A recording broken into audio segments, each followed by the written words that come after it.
Bonjour à tous, ravi de vous retrouver pour ce nouveau numéro du Samedi Politique qui a repris possession de son décor habituel. Alors cette semaine, on va revenir sur la crise du Covid-19, sur la politique de santé publique évidemment, mais dès à présent, je vous propose tout de suite de commenter, de partager et de liker cette émission. Allez, c'est parti.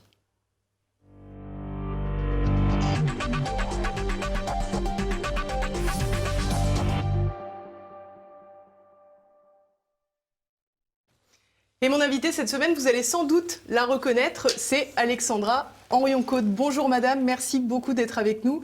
Je vous représente quand même. Vous êtes généticienne, spécialiste de l'ARN, ancien directeur de recherche à l'INSERM, fondatrice de l'Institut Simplissima et également membre du comité éthique Île-de-France. Je pourrais en rajouter plein, mais il a fallu choisir. Choisir, c'est renoncer. Je profite de l'instant pour ne pas oublier de le dire que, au fil de cette émission, on va évoquer différentes études et que les téléspectateurs pourront les retrouver en lien dans la description sous cette vidéo sur YouTube. Alors pour commencer, Alexandra Henrion-Côte, on s'est rencontrés en juillet dernier pour évoquer cette crise sanitaire avec un entretien qui a incroyablement circulé sur les réseaux sociaux et notamment sur YouTube, puisque vous avez fait plus d'1,5 million de vues. Vous êtes la record woman de TV Liberté pour le moment. Pourquoi, 6 mois plus tard à peu près, vous souhaitez revenir sur TV Liberté ? Bonjour Élise, écoutez d'abord tous mes vœux pour cette nouvelle année. C'est vrai que c'était finalement c'était le premier élément humain qui nous a rapprochés en ce début d'année, qui était l'échange de vœux. On a vécu une aventure un petit peu contre notre gré, vous et moi, l'an dernier. Victime de notre succès, enfin du vôtre d'ailleurs. Victime d'un engouement, un succès, je ne sais pas. Victime d'un, parce que pour moi c'est très préoccupant, effectivement. Vous avez évoqué voilà, c'était même 2 millions, hein, parce qu'en fait, il a été partagé sur beaucoup d'autres gens l'ont repris. Donc c'était plus de 2 millions. Donc c'est vrai que c'est quelque chose d'assez phénoménal pour une parfaite inconnue que je suis et que je revendique encore haut et fort d'être. Je ne suis pas inconnue des milieux scientifiques internationaux. En revanche, du grand public, je l'étais et je ne cherche pas la notoriété. Je n'ai pas de conflit d'intérêts et donc c'est important. Ça mérite aussi d'être souligné, effectivement. D'être souligné, oui, c'est vraiment important.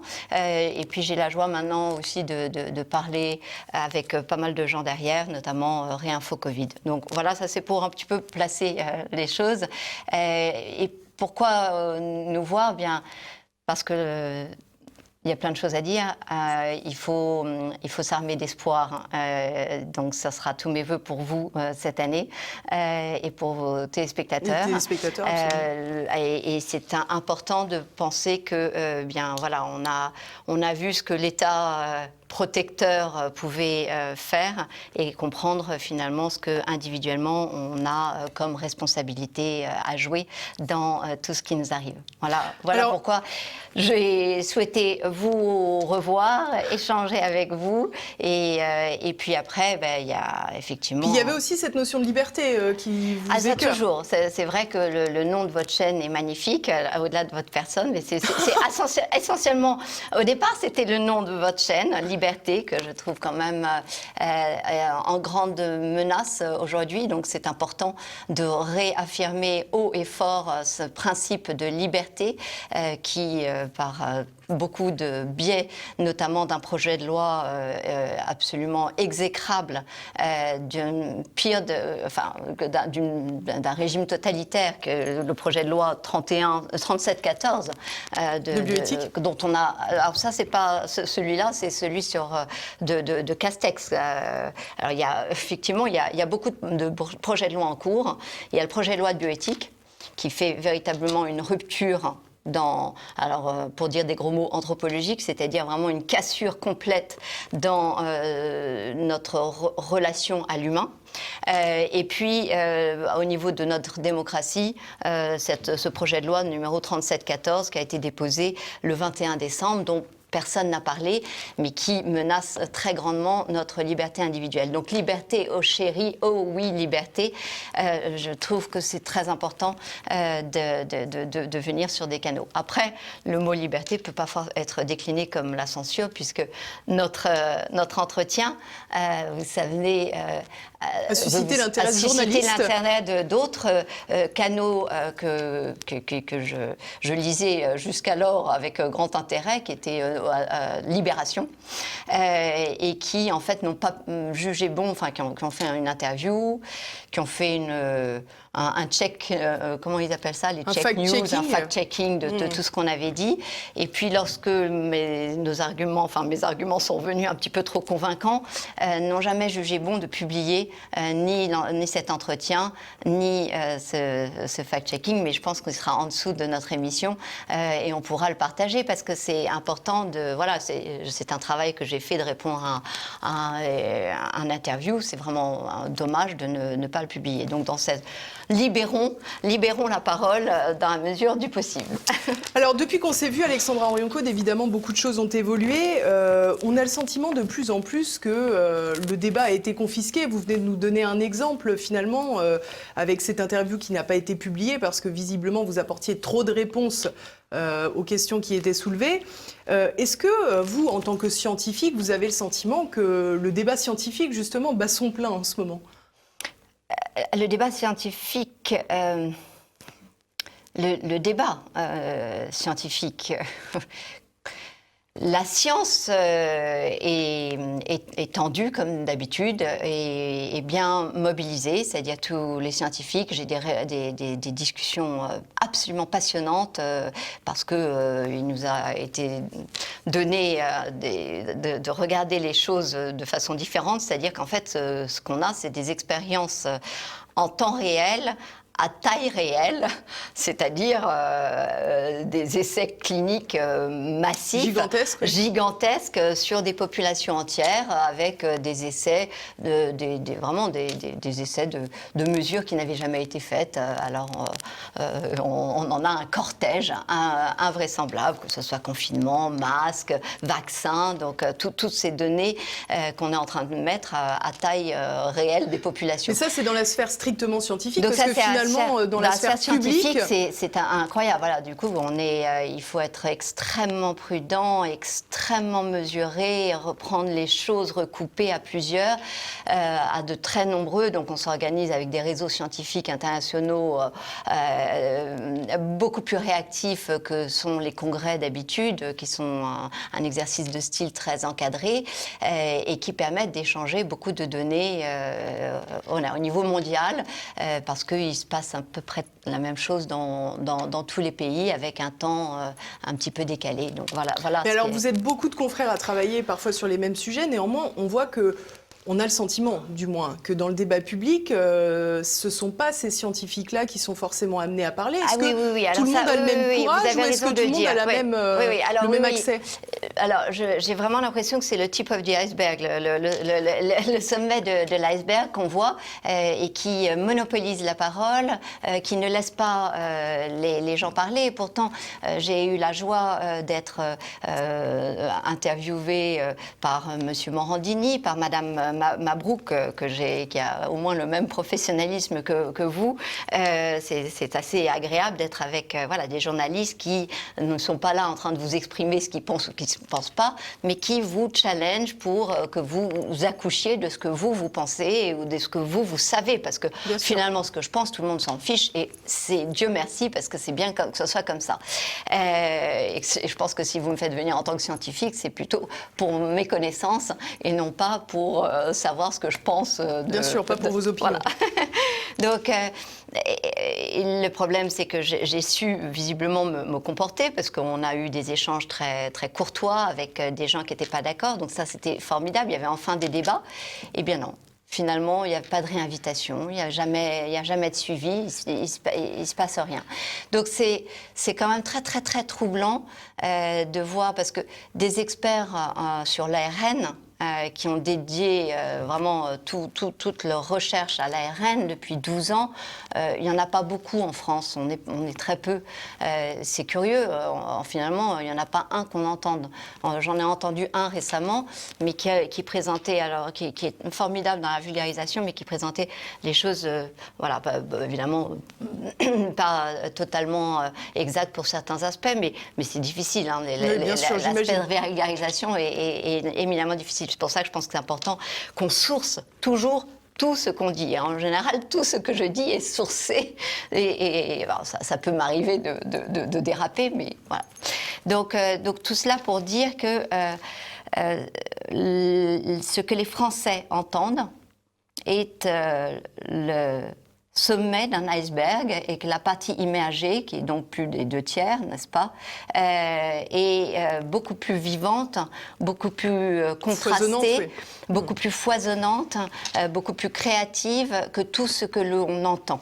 Et ce que l'on entend, c'est véritablement du lavage de cerveau pour un certain nombre de mesures qui se suivent. Voilà, donc c'est malheureux parce que d'ailleurs, je pense qu'ils le ressentent. Et c'est pour ça qu'il y a un malaise qu'ils ont tous, enfin qu'ils m'expriment, et en me disant mais il faut qu'on entende des voix dissonantes. Et puis après ils disent oui, mais en fait quand on vous entend, vous n'êtes jamais d'accord. Alors les scientifiques heureusement ne sont pas d'accord pour une bonne et simple raison, c'est que nul ne détient la vérité. Et ça, c'est important de le dire, c'est-à-dire qu'en fait, il y a des temps de compréhension à des temps donnés qui évoluent en permanence. Et donc, j'ai toujours commencé mes cours... Les données acquises de la science à un instant T. À un instant T. Et donc, dans l'état actuel des connaissances, voilà ce que nous pouvons dire. Et c'est toujours intéressant de le dire parce qu'il y a la sagesse, la merveille du vivant et de l'intelligence animale, l'interaction avec les virus, les bactéries, etc., prouve qu'on a toujours besoin de beaucoup d'humilité. Alors, on a vu qu'il y avait certains débats, en revanche, qui avaient bougé un petit peu. Alors, quand on s'était vu, on avait évoqué cette question de l'origine du virus. On avait évoqué sans certitude la possibilité que ce soit issu d'une zoonose ou que, effectivement, ce soit un virus qui ait échappé à une manipulation humaine. C'était quelque chose qui était absolument interdit dans le débat. Cela, ça a un peu évolué. Oui, comme quoi on a un petit peu fait évoluer. Ça, j'ai remarqué à chaque fois que j'ai parlé, ça a un petit peu fait évoluer les choses. Des données sortent. Alors, par exemple, les données départementales, les données de l'origine du virus, un excellent exemple. C'était vous et moi, on a reçu une volée de bois vert et en fait, on s'est aperçu que c'était parce que visiblement on touchait quelque chose qui dérangeait. Pourquoi il est dérangeant de se poser la question de l'origine du virus, qui est une question qui reste ouverte. Ce qui est amusant, c'est qu'il est dérangeant non pas d'apporter une réponse, puisque c'était pas ce que nous avions fait, mais il était dérangeant simplement de poser une question et de dire qu'à l'heure actuelle, et que je donne mon avis de généticienne, c'est-à-dire qu'effectivement je donnais quand même. Voilà, je disais à cette heure, nous n'avons pas les moyens d'avoir de certitude. Je vous redis la même chose aujourd'hui. Cependant, j'ai échangé avec de plus en plus de collègues et nous sommes de plus en plus à avoir des points de vue, alors ou de virologues, ou de généticiens, ou de biochimistes qui regardent le SARS-CoV-2 et qui disent, on dirait quelque chose, en tout cas c'est compatible avec une création de laboratoire. Ça pourrait être issu en tous les cas d'un laboratoire. Ça pourrait être issu de laboratoire. Donc du coup, le journal du CNRS a publié un article et alors du coup ça a un petit peu rouvert le champ de ce fameux dogme de dire tous les scientifiques disent que, oui bon vous en trouverez quelques-uns qui sont convaincus. Que seuls les complotistes considèrent que ce n'est pas le pangolin et la chauve-souris. Exactement. Alors voilà, donc ça c'était l'origine du virus. Il y a eu aussi, on avait traité, sur lequel on est tombé, on nous est tombé à bras raccourcis dessus, c'était... Vous aviez évoqué la question de la vaccination en Afrique du Sud. La vaccination en Afrique du Sud, donc évidemment qui était parfaitement documentée, qui était en cours à l'époque et qui est toujours en cours. Et ça, c'est intéressant, c'est que finalement, on nous est tombé à bras raccourcis sur le fait que les Sud-Africains, je le rappelle, se plaignaient et protestaient d'être traités comme des cobayes sur un essai vaccinal. Et c'est leur propre terme, d'ailleurs. C'était leur propre terme. Et vous pouvez retrouver d'ailleurs le lien de Bloomberg et de Reuters en bas de la description. Ah oui, d'accord. Voilà. Même Africa News aussi, mais bref. Je ne sais pas quel lien vous avez mis, mais voilà. Et qu'est-ce qui se passe aujourd'hui ? Eh bien, en fait, nous sommes toujours dans un essai clinique et toute personne actuellement, sur quelque sol que ce soit, de quelque pays que ce soit, qui est vaccinée, répond par le vaccin Pfizer en cours. C'est un sujet de protocole biomédical. Pourquoi ? Parce que l'essai de Pfizer se terminera en 2022. Ça, c'est écrit noir sur blanc. Ah, mais c'est-à-dire que c'est l'étude, elle a été protocolisée, donc dans le protocole, on dit que ça va durer un certain nombre de temps. Eh bien, ces temps, l'échéance vient en 2022. Donc d'ici là, toute personne qui finalement va se faire vacciner est un sujet qui se prête à être cobaye. Donc voilà, du coup, il faut juste le savoir. Alors évidemment, on va jouer sur les mots, parce qu'on va dire « Ah oui, mais l'État a donné une autorisation transitoire d'utilisation. » Mais là n'est pas le problème. Là, c'est du technocratique. Moi, je ne vous parle pas en technocratique, je vous parle en réel. Finalement, il y a un essai clinique en cours, il n'y a pas de réponse, et le fameux 95% d'efficacité est un chiffre intermédiaire pris sur un autre objectif que celui qui était destiné aux 2 ans, parce qu'ils ne peuvent pas le faire. Donc ils ont eu une dérogation pour le faire. Et donc l'objectif, je crois que c'était uniquement de réduire les cas sévères dans un premier temps. C'était ça, mais sauf que là, en l'occurrence, ça n'a pas été évalué. Parce qu'effectivement, pour le coup, on n'a pas. Il y a eu une forme de cas sévère qui a été rapportée dans le groupe vacciné, comme il y a eu des cas sévères rapportés dans le groupe non vacciné. Donc, quand j'entends dire ah oui, mais ça protège des formes sévères, ça n'est pas exact. D'ailleurs, ça n'avait pas le dessin expérimental du protocole n'a pas été fait dans un premier temps pour cela. Et pourquoi ? Parce qu'en fait, il n'y a pas assez de malades Covid. Ça, c'est peut-être intéressant aussi de le dire. Alors justement, avant qu'on s'attarde sur le vaccin, parce que ça va être le plus important de cette émission, évidemment, peut-être un petit retour sur l'état de l'épidémie, tout simplement. Où en sommes-nous aujourd'hui ? Alors, l'état de l'épidémie, nous sommes en début 2021. Il est temps de regarder les choses. Vers le futur. Non, les choses du passé. Qu'est-ce qu'on a eu ? Eh bien, nous avons colliger les données que nous avons réussi à récupérer de l'INSEE, parce que depuis, elles ont disparu, depuis 1946. Donc, je vous fais un cadeau en ce début d'année. C'est pour ça que j'ai mis ma jolie robe. Je suis venue avec des données que nous avons sorties et qui vous montrent finalement la mortalité depuis 1946. Alors, vous avez différentes représentations. Vous en avez une qu'on a faite annuelle, donc finalement qui vous permet de voir la surmortalité qu'il y a eu cette année par rapport aux autres années depuis 1946. Et donc vous verrez qu'il y a eu une surmortalité cette année qui est... Avec 2 petits pics rapprochés, alors oui, non, celle-là c'est une petite... La barre qui dépasse un petit peu à l'extrémité droite du graphe et qui montre que voilà, il y a eu une petite surmortalité. Alors maintenant,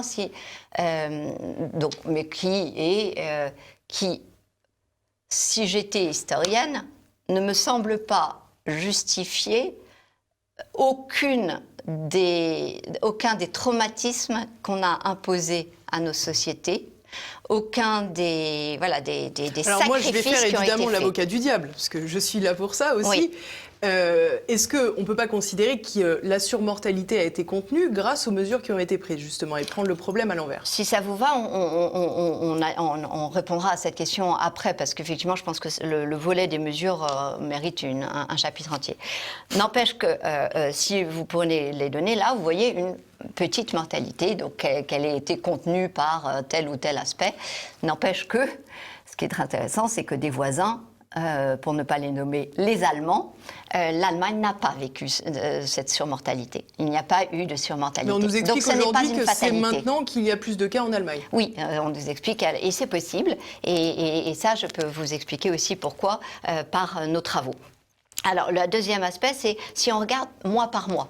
finalement, depuis 1946, on s'est amusé, entre guillemets, on s'est intéressé à rapporter donc, le nombre de morts, pour que tout le monde comprenne, rapporté à la population totale de l'époque, tous les mois, depuis 1946. Et vous voyez que voilà, on est dans des oscillations d'une amplitude qui semble assez comparable à celle qu'on peut avoir eue lors de ces dernières années. Et vous voyez que dans le temps, c'était bien plus dramatique, effectivement. Donc voilà, donc ça c'est vraiment pour voir, pour faire un état des lieux, parce que je sens quand même beaucoup de panique dans la population.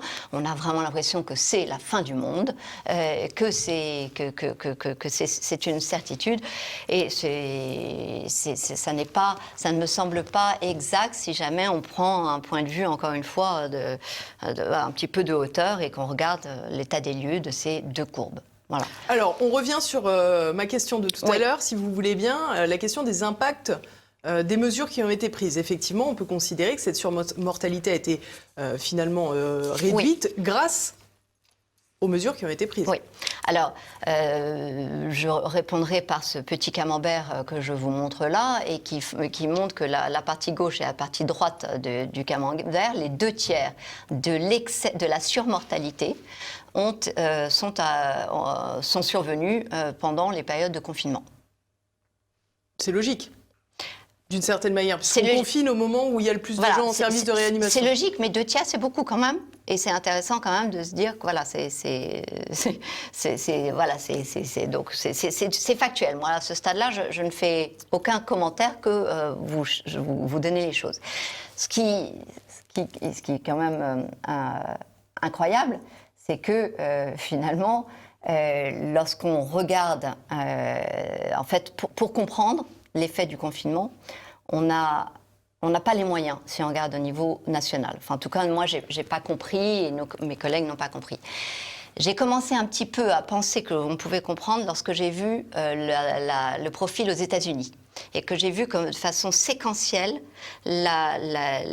l'épidémie arriver et donc provoquer un pic d'épidémie plus ou moins élevé.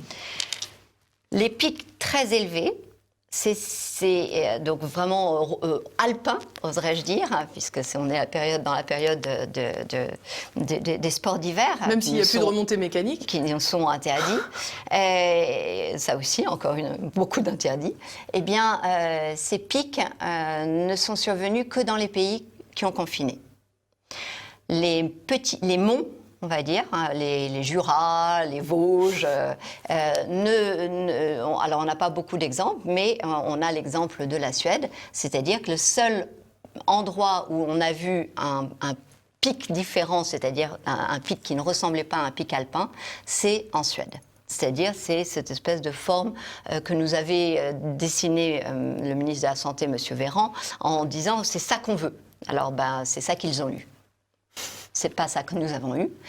Et ce qui est intéressant, c'est de regarder du coup département par département, parce qu'on voit ce qui se passe en temps réel. Et on voit qu'il y a eu, lorsqu'il y a eu un fort pic alpin épidémique, il ne se passe plus rien, ou un ricochet, comme un petit peu attendu, de fait que, et surtout c'est en général dans des grandes villes, il y a des petits cas qui surviennent, des sursauts, mais qui n'ont rien à voir en termes d'amplitude. Ça, c'est le premier cas de figure. Le deuxième cas de figure, c'est qu'il n'y a eu aucun mort dans la région au moment du pic épidémique, et du coup, il y a un pic qui survient, qui est survenu en novembre-décembre. Donc ça, on le voit très nettement aussi, et c'est très intéressant parce qu'on se dit, tiens, c'est étonnant parce qu'en fait, c'est leur premier pic épidémique, et évidemment, après, en chiffres, on dit c'est une deuxième vague. C'est une première vague, c'est toujours la première vague, et ses conséquences... Sauf qu'elle n'intervient pas au même endroit et elle se comporte pas pareil en fonction des mesures. Et troisième cas d'école, et c'est peu de morts pendant le pic épidémique, on confine, il ne se passe donc plus rien, et puis après, il y a un rattrapage qui fait qu'on a une courbe en U. Et c'est les trois profils qui existent. Et on a voulu pousser un peu plus loin. Du coup, on a regardé dans différentes villes du monde entier. Et nous avons obtenu les mêmes observations, la même configuration. C'est-à-dire qu'il y a 3 possibilités, ou le pic terrible, et du coup plus grand-chose avec des petits soubresauts, mais vraiment rien. Rien du tout, et puis le grand pic, ou la courbe en U. Ça, c'est très intéressant. C'est malheureux qu'on ne soit passé par des mesures totalitaires pour accéder à ces données, parce que pour moi, le mot confinement n'est pas exact. Je crois que nous avons été assignés à résidence. Et j'aime vraiment citer Camus, qui nous expliquait que mal nommer les choses, c'était ajouter du malheur au monde.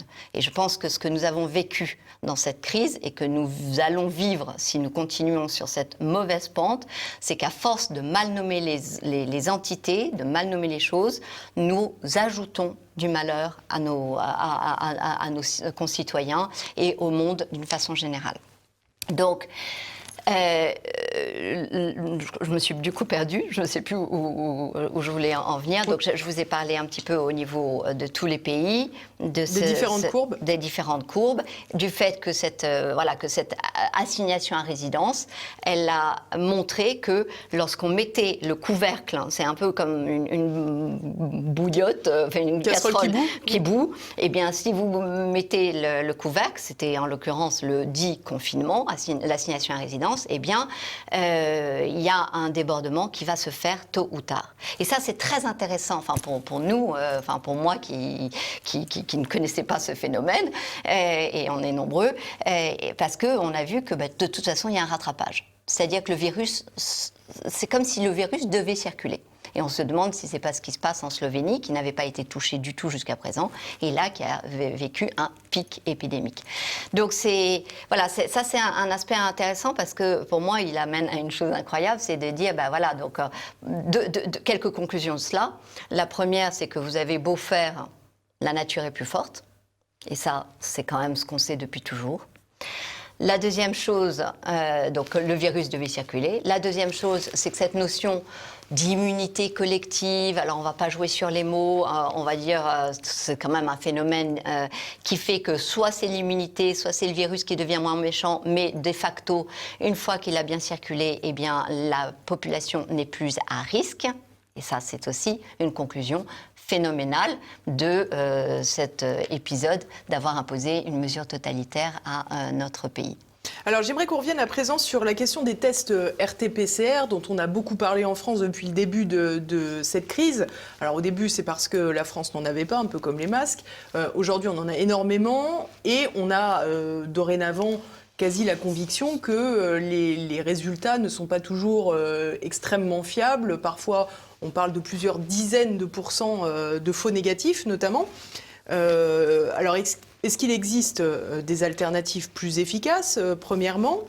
Et puis, est-ce que finalement, cette incertitude quant aux résultats n'a pas laissé s'infiltrer des convictions, notamment autour des asymptomatiques ? Eh bien, vous ouvrez encore un mot qui a été mal nommé, c'est le mot « cas ». Parce que finalement, ces RT-PCR, elles reposent sur cette idée qu'à partir du moment où vous êtes PCR positif, vous êtes un cas. Et évidemment, ça. Je le savais que j'étais un cas. Oui, ça vous savez. Et c'est pour ça que je suis là. C'est un problème d'avoir mal nommé les choses. C'est un problème d'avoir attribué à une technique, cette fameuse PCR, la capacité diagnostique qu'elle n'a pas, qu'elle n'a jamais eue, que le CDC avait d'ailleurs, le centre de maladies, après l'OMS, qui a été quand même, qui s'est imposé de son autorité dans le monde comme étant, un peu le parole d'évangile, eh bien, nous explique que ces tests PCR ne sont pas à visée diagnostique. Pourquoi ? Parce que pour la bonne et simple raison que si jamais je vous fais une PCR, à ce moment-là, il faut que je le séquence pour être sûr que j'ai bien amplifié ce que je pense avoir amplifié et que je vois d'ailleurs s'il est mutant, pas mutant et tout ce cortège d'observations qui n'a pas été fait. Donc... Alors ça, je vous coupe parce que c'est très intéressant. On entend parler du séquençage génomique depuis peu de temps, notamment à cause des variants dont on entend parler, britanniques, sud-africains, etc. Mais vous m'expliquez, je crois que le virus SARS-CoV-2 n'avait pas été isolé. Alors, il a été... il a dit être isolé. Les spécialistes, alors ça, je ne fais pas partie de cette catégorie de scientifiques dont j'écoute ce qu'ils me disent, mais alors c'est quand même des pontes dont j'ai les emails, parce qu'on est en communication directe, expliquent qu'effectivement, l'isolation qui a été faite du virus est très critiquable parce qu'elle ne suit pas le protocole de Koch. KOCH, comme le bacille, qui répond au fait à l'exigence que quand vous suspectez, vous avez un des nouveaux malades, vous suspectez qu'il y a un agent infectieux, et donc vous allez isoler cette soupe d'agents infectieux pour pouvoir voir si effectivement il porte sur un modèle animal, par exemple, en plus on savait lequel, hein, ça devait être forcément, je ne comprends pas que les Chinois ne l'aient pas fait, c'était forcément donc la chauve-souris et le pangolin qu'ils ont sous la main, et il fallait démontrer que cet agent infectieux était capable de provoquer il faut le faire à l'inverse pour revalider que ce soit bien le responsable. Et pour dire c'est lui le responsable. Bien et à ce moment-là, voilà, on regarde en microscopie électronique, etc., etc. Et donc effectivement, les spécialistes disent ça n'a toujours pas été fait. Donc on est en attente. On est en attente de ce grand trou béant d'une histoire scientifique. C'est-à-dire pour faire l'histoire naturelle de la Covid-19 ou du SARS-CoV-2, on a besoin de cet élément qui est manquant et qui est gravement manquant. Donc toujours dans le scénario de ce que nous avons vécu, c'est cette histoire de cas. Finalement, du coup, on nous a dit, ah bah oui, PCR positif, donc, mais oui, c'est parce que vous êtes asymptomatique. Oh, cette histoire d'asymptomatique, elle a fait couler des langues, de l'encre, et puis là, tout d'un coup, on a enfin la réponse à cette question. C'est ce qui, quelque part, engendre la peur chez les gens. C'est ça qui engendre la peur. Parce qu'on se dit qu'on peut contaminer ses proches sans savoir qu'on est malade. Évidemment, c'est-à-dire que quand vous êtes dans la rue avec les masques, etc., ça veut dire que chacun pense que potentiellement, il est contaminant. Et que l'autre est contaminant aussi, d'ailleurs. Voilà, exactement. Il peut contaminer parce qu'il est asymptomatique. Alors ça, il y a un très, très beau papier dans Nature sur, alors moi, j'avais jamais vu ces chiffres-là, sur 10 millions d'individus dans en l'occurrence forcément chinois, de Wuhan, et qui explique que en fait, ces asymptomatiques ne sont pas porteurs du virus. Donc en fait, tout ce que nous vivons actuellement en termes de traumatisme, alors à moins que les Chinois, on m'explique qu'ils sont vraiment ethniquement tellement différents que eux, quand ils sont asymptomatiques, ils ne sont pas contagieux, ils sont pas contagieux, mais que nous aussi, ce qui est quand même un peu curieux. Enfin, vous voyez l'honnêteté intellectuelle, où est-ce que je la pousse? C'est-à-dire que j'essaye toujours de trouver des hypothèses. Mais enfin voilà, pour moi, on doit se rendre à l'évidence que cette histoire d'asymptomatique, elle ne tenait pas. Et effectivement, en fait, c'est assez simple, c'est que si je suis PCR positif, il faut quand même avoir un certain nombre de particules virales dans la salive pour être contagieux, et que logiquement, mon organisme, si j'en ai beaucoup, est en train de réagir d'une façon ou d'une autre, et donc j'ai quelques symptômes. Ça peut être une petite fièvre, ça peut être une grande fatigue, ça peut être des signes dermato, ça peut être, comme vous le savez, le cortège des signes de la Covid-19 qui étaient très, très, très divers. Alors, il y a un élément, on a parlé des tests PCR, mais il y a quelque chose qui est évoqué, notamment par le professeur Didier Raoult, c'est la question des eaux usées. Il y a eu beaucoup d'études qui ont été faites sur les eaux usées pour voir la situation, en fait, à un instant T, la situation épidémique à un instant T d'une zone. Et vous m'expliquez que c'était très intéressant parce que c'était une photo beaucoup plus précoce que des tests RT-PCR massifs, par exemple. Voilà. Alors, donc, comme la RT-PCR, on l'a vu, et d'ailleurs, j'attire votre attention sur le fait que la Cour du Portugal, le 11 novembre 2020, on est quand même en Europe, a invalidé cette méthode comme étant une méthode pour permettre le diagnostic. Donc, et puis, ce papier de Nature avec cette forme asymptomatique devrait invalider de fait ces RT-PCR. Ou alors, on séquence derrière. Bien sûr. Voilà. Alors heureusement, il y a un nouveau test qui se met en place, EasyCoV 2, dans la salive.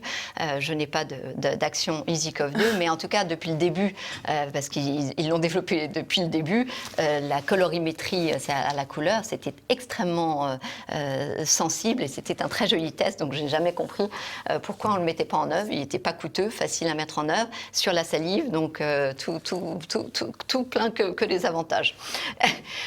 On aurait eu probablement beaucoup moins d'ennuis. Donc, sur les eaux usées. Les eaux usées, c'est qu'en fait, il y a une chose qui est extraordinaire que la France a faite, c'est qu'elle a mis en place deux observatoires pour effectivement collecter les eaux usées et voir qu'est-ce qui traînait la concentration dedans. virale, la concentration, j'allais dire. Et ça s'est avéré un outil remarquable. Donc il faut faire cocorico, il faut dire que on a vraiment fait une découverte majeure qui permettait même d'anticiper le moment où les gens déclenchaient les symptômes. Et donc ça, c'est très très intéressant parce qu'évidemment, on peut se dire que si on mettait ça à la sortie de chaque EHPAD, on aurait donc les outils, sans enquiquiner les gens, d'être dans l'anticipation, de voir que qu'est-ce que ça veut dire dans les eaux usées. C'est important que les gens comprennent. Donc en fait, c'est que, pardonnez-moi, vous pissez de l'ARN du SARS-CoV-2. Et donc, ben oui, je suis désolée. Ça le mérite d'être clair. Ah ben ça le mérite d'être clair parce que ça pose aussi quand même la question, après le vaccin, qu'est-ce qui va se passer finalement. Donc ces ARN sont suffisamment stables pour qu'on puisse les retrouver dans les eaux usées et donc donne un marqueur avant que vous soyez malade, avant que vous ayez des symptômes, enfin au tout début en fait, dès le début. Tout début de la contamination. Au tout début de la contamination. Et donc c'est pour cela que c'est un marqueur extraordinaire et qui, en termes de santé publique, doit être largement établi, validé et qu'on en tienne compte et que du coup ça définisse une politique sanitaire réelle. Pas une urgence sanitaire. Alors justement, quoi qu'on pense de cette urgence sanitaire, une chose est certaine, c'est que le vaccin, lui, est bien là. Depuis le 27 décembre en France, certaines personnes ont pu déjà se voir administrer le vaccin Pfizer.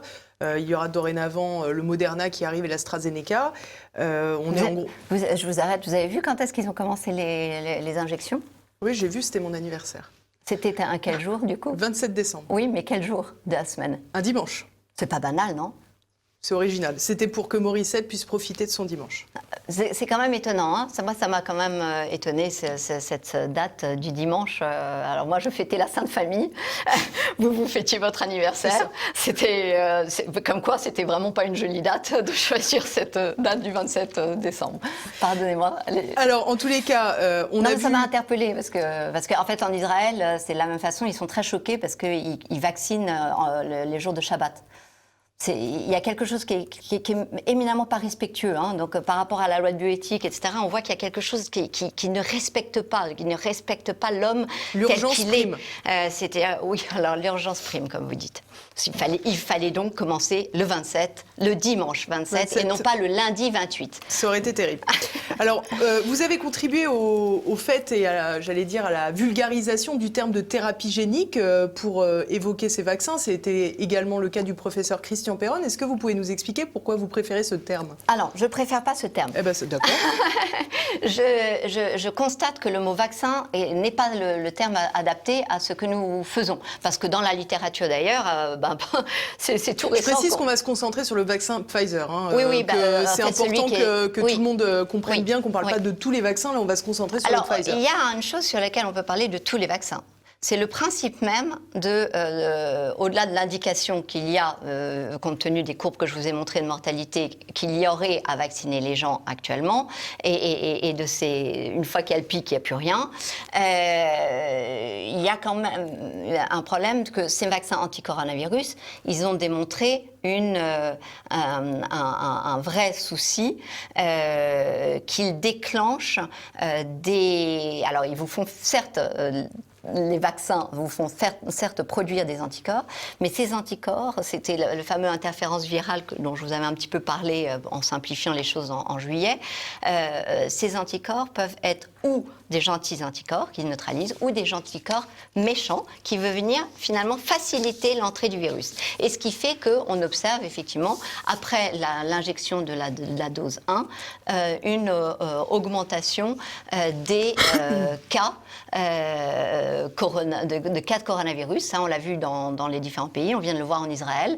4500 cas de coronavirus post-injection de la première dose. Au point que l'Académie de médecine s'est alertée sur l'affaire. Sur la possibilité de prolonger le temps entre les deux doses, il me semble. Alors, en fait, ce qu'ils disent, ce qui est en sur le milieu, communiqué c'est de presse, le titre, c'est élargir le délai entre les 2 injections de vaccin contre la Covid-19. Oui, mais quand vous regardez la phrase du communiqué dans le détail à l'intérieur, ils expliquent un petit peu ce qu'ils craignent. Et ils l'expriment à un temps de la langue française que personnellement je n'ose jamais utiliser, c'est le futur. Mais je sais que l'Académie de médecine ne fait jamais rien au hasard. Ils avaient bien mis en évidence l'importance de la vitamine D pendant la crise, la crise d'épidémie. Donc ils tiennent vraiment bien leur rôle de lanceur d'alerte, si je puis le dire. Et ils utilisent le futur pour dire que au plan collectif, l'obtention d'une couverture vaccinale élargie mais fragilisée par un faible niveau d'immunité constituera un terrain favorable pour sélectionner l'émergence d'un ou plusieurs variants échappant à l'immunité induite par la vaccination. Alors, c'est assez clair. Enfin, pour nous, dans notre jargon, c'est très clair. Ça veut dire que la politique du gouvernement de décider de massivement injecter la première dose sans savoir du point de vue logistique quand est-ce qu'on va injecter la deuxième dose et sans non plus assurer un suivi en alertant les gens qu'ils sont dans un contexte de faible immunité, risque effectivement non seulement de les mettre en danger, puisqu'effectivement ils disent bien que... Ils disent qu'il faut prescrire un renforcement des mesures barrières pour ces sujets et que par ailleurs il faut éviter d'espacer les deux injections pour les plus de 50 ans. Voilà, parce qu'effectivement, cette faible immunité qu'ils vont avoir les rend particulièrement vulnérables à l'infection. Et pourquoi ? Parce qu'en fait, il y a ce phénomène de ADE, complété de ERD, ADE, Antibody Dependent Enhancement, ERD, Enhanced Respiratory Disease. Qu'est-ce que ça veut dire ? C'est le fait qu'on sait que lorsqu'on vaccine anti-coronavirus, on a ce risque d'empirer la maladie. Et ça, c'est une chose sur laquelle les scientifiques ont alerté en disant qu'il faut un consentement éclairé spécifique au vaccin anti-coronavirus. C'est-à-dire que ce n'est pas le problème du vaccin, c'est le problème de dès qu'on va vacciner anti-coronavirus. Donc ça, c'est un aspect qui est important et qui dépasse le Pfizer. Si maintenant on revient au Pfizer, c'est ce qu'on appelle ce vaccin ARN. Non, c'était pas comme ça qu'on l'appelait. On n'appelait pas ça un vaccin ARN, on appelait ça effectivement des thérapies géniques à base d'ARN. Je travaille depuis 12 ans à cela, c'est-à-dire qu'en fait je suis d'abord une amoureuse de l'ARN, une adepte convaincue du pouvoir de l'ARN de faire énormément de choses, au point que j'ai même été associée éditeur d'une revue qui s'appelle Current Gene Therapy, c'est-à-dire thérapie génique actuelle, dédié à l'ARN. Donc, s'il y a vraiment quelqu'un qui est intéressé par soigner par l'ARN, et surtout qui n'est pas réfractaire à utiliser l'ARN. Non, sinon je ferais autre chose. Hein. Mais évidemment.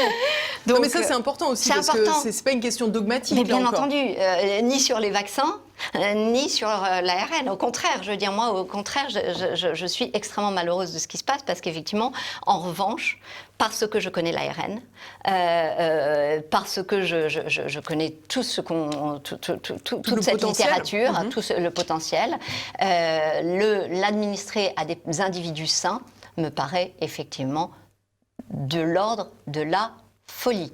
C'est-à-dire, vraiment, je pense que c'est inconcevable, compte tenu de la versatilité de cette molécule d'ARN, d'être capable d'interagir avec une foultitude de molécules, d'être capable d'être coupé en petits bouts qui peuvent vous faire aussi plein de choses, etc. L'utiliser sur des individus sains, c'est pour moi pure folie. D'ailleurs, il n'existe pas, voilà, on avait avancé sur des thérapies à base de VEGF en ARN, on n'a pas abouti, pas encore. Donc vous voyez que si on n'y arrive même pas encore sur les malades, alors le mettre en œuvre sur une population saine, c'est pour cela que je dis que c'est de la folie. C'est pas de la folie dans l'absolu, c'est de la folie dans le cas, dans les circonstances actuelles de dizaines d'années de développement, de connaissances qui s'accumulent. Alors ça, malheureusement, ou heureusement, ce que vous évoquez, c'est la crainte de voir des effets secondaires se produire, mais à long terme. Ouais. Parce que la grande question aujourd'hui, c'est qu'on nous parle essentiellement des effets secondaires qui arriveraient quelques heures, quelques jours ou quelques semaines après les injections, mais on peut aussi penser, ça s'est déjà produit, hein, on peut penser que ça ait des conséquences plus tard. Oui, oui. En tout cas, pour vous revenir sur le mot thérapie génique, ça ne me semble pas exact. Pourquoi? Enfin, c'est le terme que j'ai effectivement utilisé parce que je ne trouvais pas d'autres mots. Parce qu'en fait, c'est le mot qu'on utilise chez nous. Mais la thérapie, elle s'adresse à des gens malades. Absolument. C'est ça la nuance. Donc ça n'est pas une thérapie génique à ce moment-là, et ça n'est pas non plus un vaccin parce qu'il ne répond à aucune des catégories de définition de vaccin qu'on connaît jusqu'à présent. Donc c'est une information génétique et donc en fait on est sur un mode. Alors, si vraiment, pour ne pas perdre les gens, on va utiliser le mot vaccin, à ce moment-là, c'est un vaccin génique expérimental. Mais il est très important de garder bien le mot génique, parce que sinon, on est en train de tromper la personne. Le but étant de vous injecter une information génétique dans votre corps. Et ça doit être clair pour les gens. C'est-à-dire que, vous savez, on a fait des tomates OGM.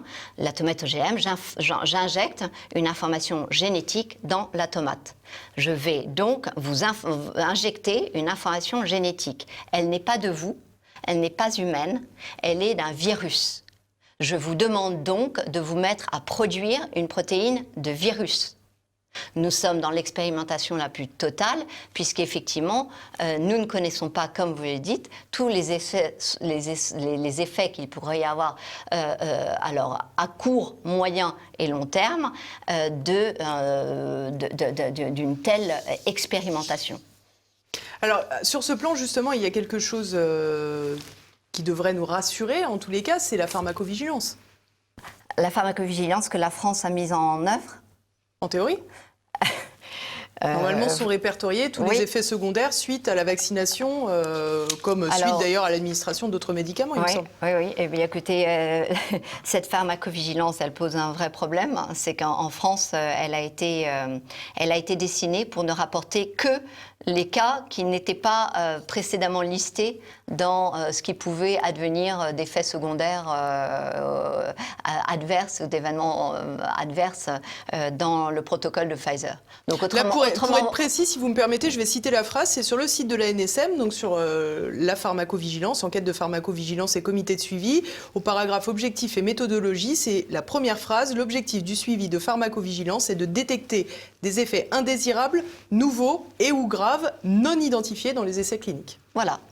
Donc la messe est dite, parce que je pense quand même... Et le lien est en dessous, évidemment. Voilà, alors j'espère qu'ils ont mis du coup en place ce que je n'ai pas trouvé comme information, une dimension sur la pharmacocinétique qui n'était pas étudiée, sur la pharmacodynamique, sur les effets génotoxiques, donc toxiques sur votre génome, sur votre ADN, parce que tous ces aspects-là n'avaient pas été évalués dans le protocole. Mais ça, vous voyez, je ne sais pas. Mais globalement, quand même, on est bien d'accord que du coup, ils ont quand même restreint le champ du... Alors, ils pourront effectivement clamer haut et fort à la population française en disant « notre pharmacovigilance n'a rien détecté ». Oui, bah c'est sûr, elle n'a rien détecté parce qu'elle n'a pas détecté les 2,7% qui se retrouvent parfaitement incapables de travailler et d'avoir leur activité quotidienne. 2,7%, c'est quand même beaucoup.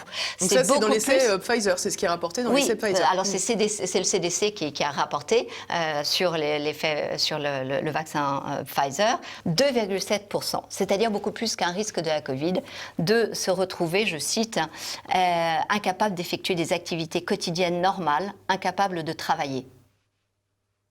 Sur une population, sur une nation qui déjà va pas bien au niveau de sa capacité de production, de travail, prendre un tel risque, c'est incroyable. Alors évidemment ça, vous n'en entendrez pas parler en France, c'est la bonne nouvelle puisqu'ils sont déjà répertoriés. Puisqu'ils sont déjà répertoriés. Donc voilà, ça... Alors il y a peut-être un petit détail qui va dans le sens de tout ce qu'on vient d'expliquer. J'ai reçu il y a quelques semaines Maître Divisio, l'avocat de Didier Raoult notamment. Il nous expliquait avoir déposé une plainte parce qu'il considérait que administrer les vaccins aux personnes âgées de plus de 75 ans étaient les considérer comme des cobayes. Est-ce que vous partagez ce point de vue? Ah ben, ça c'est... Alors j'imagine que oui, parce que pour vous, on est dans le décès clinique. On le retrouve même dans les rapports de l'Assemblée nationale qui vous expriment très clairement que l'efficacité du vaccin Pfizer n'a pas été évaluée dans la population des plus de 75 ans. Donc à partir de là, tout vaccin administré à un sujet de plus de 75 ans, effectivement, on est dans du cobaye, ni plus ni moins, puisqu'on ne sait même pas quelle pourra être l'efficacité. Alors, des collègues vont pouvoir s'époumoner en disant « mais on imagine que, on peut inférer que ». Mais enfin, les imaginations et les estimations, ça me semble problématique, surtout sur des sociétés qui ne sont pas des enfants de cœur.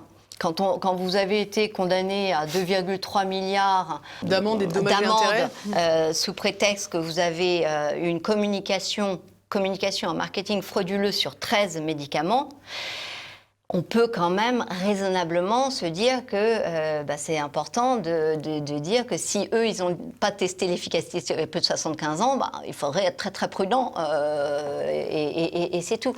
Mais indépendamment des plus de 75 ans, comme je vous l'ai expliqué, comme de toute façon l'essai est en cours, de toute façon les autres aussi sont des cobayes. Mais en tout cas, ils sont des cobayes avec un tout petit peu de données chiffrées. Plus de visibilité, dirons. Alors, une visibilité modérée, parce que c'est 95% qui produisent de l'anticorps, mais sans qu'on sache si c'est de l'anticorps facilitant ou neutralisant, donc sans savoir si vous allez augmenter vos chances d'avoir une forme aggravée de la maladie, donc une forme sévère. Alexandra Orion-Caude, on arrive à la fin de cette émission. Est-ce que vous avez le sentiment, déjà, et oui, on est déjà à plus de 50 minutes. Je pense que je vais revenir alors, parce que j'ai rien dit de tout ce que je voulais dire. Est-ce que vous avez le sentiment de vous battre seul? Alors ça rejoint un peu le début de cette émission où vous disiez que vous aviez finalement une communauté scientifique foisonnante autour de vous, mais comment expliquez-vous que pas davantage de scientifiques montent au créneau?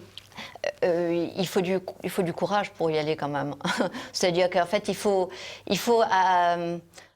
alors, ils sont tous là. On est tous là, c'est-à-dire on est plus de 30 000 médecins quand même, hein, c'est pas rien. On est 100 000 citoyens, je veux dire, c'est vertigineux. Hein, on n'a jamais rassemblé. On est au niveau international avec la déclaration du Great Barrington dans des chiffres de pareil, hein, de plusieurs dizaines de milliers, ce qui n'a, sur le plan scientifique, à ma connaissance, n'a jamais été un rassemblement aussi important.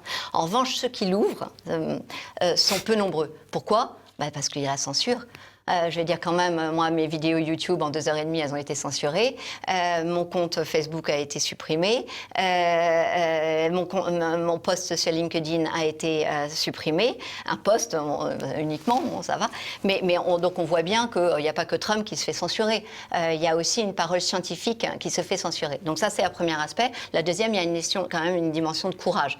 C'est qu'effectivement, il faut accepter de s'en prendre plein la tête. Et alors moi, ça ne me dérange pas. Pourquoi? Parce qu'en fait, d'abord... D'ailleurs, j'aime bien ça. Oui, mais en fait, je vais vous dire, je ne fanfaronne pas et je ne fais pas là du défi. Mais j'ai la chance et ce n'est pas le cas peut-être de tous mes collègues scientifiques, que 100% de mes travaux scientifiques, c'est-à-dire 100% de mes articles scientifiques, soient régulièrement cités, c'est-à-dire que tous mes articles ont servi à quelque chose, et qu'il ne se passe pas un jour sans qu'il y en ait au moins un qui soit cité, tous les jours. Tous les jours, tous les jours. Donc ça veut dire quoi? Ça veut dire que ma contribution scientifique, elle est là, elle est réelle, et personne, on peut avoir des tas d'avis sur le fait que j'ai un cheveu là ou pas un cheveu là, que j'ai une fois que je trouve ça incroyable que des collègues aient osé l'ouvrir sur ma foi, alors que c'est évidemment quelque chose qui me semble personnel. Si j'avais eu besoin de faire un coming out sur le sujet, je n'avais pas besoin de mes anciens collègues. Donc vous voyez, là, il y a quand même un discrédit qui est apporté à la parole qui est proprement scandaleux. Moi, je ne les critique pas. D'abord, j'ai beaucoup d'amour et d'affection pour eux, véritablement, et je la conserve. Je trouve qu'on peut ne pas être d'accord, mais ne pas être capable de débattre, c'est-à-dire ne pas accepter la confrontation, c'est déjà une fuite. C'est que déjà vous vous sentez faible. L'autre aspect, c'est qu'on nous a collé on me colle des étiquettes. Alors c'est ce mot que je ne refuse de prononcer. Alors, ça peut être anti-vaccin, ça peut être. Mais voyez, on vous colle une étiquette pour vous neutraliser. Eh bien, ce n'est pas une façon de faire, parce que moi, je vous dis, en tout cas, au niveau scientifique, mes travaux servent et continueront à servir, j'espère, de longues années. Donc voilà, j'alerte quand même sur le problème de la loi de bioéthique qui est quand même très grave, parce que les parlementaires et voilà, les sénateurs, les parlementaires ne sont pas informés, ont ce même narratif, et donc il faut impérativement qu'ils se renseignent. J'ai eu la chance d'être auditionnée par la commission des affaires sociales du Sénat, et effectivement ils découvraient beaucoup de choses, parce qu'à force que personne ne parle et personne ne dise que, par exemple, grande découverte, et je vous fais ce dernier cadeau, qui est que lorsque vous respirez, vous avez une concentration alors c'est une étude, ça mérite d'être conforté dans la suite, mais quand même c'est suffisamment intéressant. Lorsque vous respirez et que vous avez été vacciné contre la grippe, vous rejetez 6 fois plus de particules virales dans votre respiration. Donc, ceux qui disent « je me vaccine pour protéger la population », je les alerte sur le communiqué de presse de l'Académie de médecine qui dit clairement que ça risque de provoquer l'émergence de nouveaux variants. Et est-ce que c'est pas ça qu'on a vu en Afrique du Sud, en Angleterre et finalement dans tous les pays qu'on vaccine, et à chaque fois on a le mot variant qui apparaît en même temps. C'est l'Académie de médecine, je me mets derrière. On pose la question en tout cas. Je pose la question, et le deuxième aspect, c'est effectivement cette étude avec ces particules sur la grippe. Mais effectivement, les mécanismes viraux sont quand même souvent comparables. Donc voilà, on a vu une crise où on a eu un déni des institutions et de leurs acquis. Le Sénat avait tout écrit dans leur rapport H1N1, avait tout analysé, tout décortiqué, ces problèmes de vaccins, de politique, de laboratoire, etc. Je ne comprends pas pourquoi on n'en a pas tenu compte.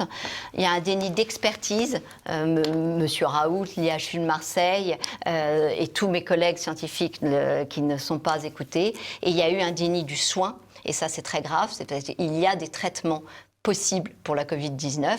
Il y en a maintenant plusieurs. Avant, on n'en a parlé que d'un, hydroxychloroquine. En fait, il y a le duo macrolide-zinc, c'est-à-dire antibiotiques Zitromax, zinc, plus ou moins hydroxychloroquine, donc duo ou trio.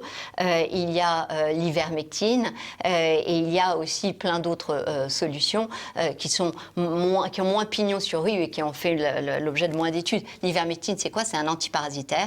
En une dose, vous carchérisez l'affaire. C'est quand même très intéressant. Non, mais donc voilà, donc des solutions, des traitements, ils sont là. Hein. Donc, et c'est des molécules qu'on connaît depuis vraiment bien longtemps. Il y a aussi le clofoctol, qui était un suppositoire qu'on administrait même aux enfants, mais qui a été retiré du marché. Et pourtant, l'Institut Pasteur de Lille dit, mais c'est extraordinaire. Donc pareil, il faut à se demander pourquoi on ne le met pas en œuvre. Voilà, donc des solutions, il y en a. La vaccination, je le répète, a un certain nombre de problèmes. L'ARN peut devenir ADN, l'ADN peut s'intégrer au génome. Et ça, c'est... Comment je le sais ? Comment je sais que Pfizer sait qu'il y a un risque ? C'est qu'ils ont traité les patients HIV à part. Qu'est-ce qu'ont les patients HIV ? Ils sont immunodéprimés, vous allez me dire. Oui, ils sont aussi porteurs d'un rétrovirus qui donne la reverse transcriptase. Et cette reverse transcriptase, elle est capable de transformer l'ARN en ADN et donc avoir un risque d'intégration. Donc on nous explique que c'est impossible, hein, que ce renversement... On nous explique, et alors là j'étais stupéfaite parce que des anciens collègues de l'Institut Imagine de Necker répondent dans le même interview de France Info, ils disent voilà, c'est pas possible, mais ils parlent quand même des patients HIV, c'est-à-dire qu'ils savent que certaines personnes peuvent avoir du virus. Et alors ce qu'ils ne savent peut-être pas, c'est qu'on peut aussi avoir des virus qui ne sont pas des HIV, qui sont des virus silencieux, des spumavirus, et qui peuvent vous donner la reverse transcriptase. Mais qu'est-ce que j'en sais, moi, si vous avez le spumavirus ? Je ne sais pas parce qu'il est silencieux, il ne donne pas de symptômes. Donc on ne sait pas. Donc en fait, prodigieusement, il faut dire qu'on ne sait pas et que si jamais il n'y avait vraiment aucun risque de transmission à la descendance, alors pourquoi il y a des pages et des pages entières du protocole de Pfizer qui sont dédiées au fait qu'il est très très important d'être sous contraceptif ou d'avoir des rapports protégés ou même d'être passé par la vasectomie pour les hommes dans le protocole de Pfizer. C'est-à-dire que très clairement, ils expriment dans leur protocole qu'il ne faut pas être en risque de tomber enceinte ou que ce soit homme ou femme. C'est pas banal. Alors comment est-ce qu'on peut l'expliquer si ce n'est qu'il y a un risque de transmission aux générations suivantes ? Effectivement, Alexandra Orion-Côte, je pense qu'on se reverra. Parce qu'il y a encore beaucoup de choses à dire. Oui. Je vous remercie en tous les cas. J'en profite pour pour informer les téléspectateurs du fait que vous avez ouvert une chaîne YouTube qui pour le moment fonctionne. Donc Alexandra Orion-Côte, je crois. Exactement. Et également un compte Twitter qu'on trouve très rapidement en cherchant Orion-Côte. Donc si vous voulez suivre... @CodeOrion. Avec un grand C et un grand H. Parfait. Oui, et vous savez tout. C'est le moment de se quitter. Alexandra Orion-Côte, jusqu'à la prochaine fois. Je vous propose à tous de ne pas oublier de partager, de commenter évidemment cette vidéo. Si vous voulez davantage de sources, j'essaierai d'y répondre. Et puis, je vous donne rendez-vous la semaine prochaine. À bientôt. Au revoir, Élise.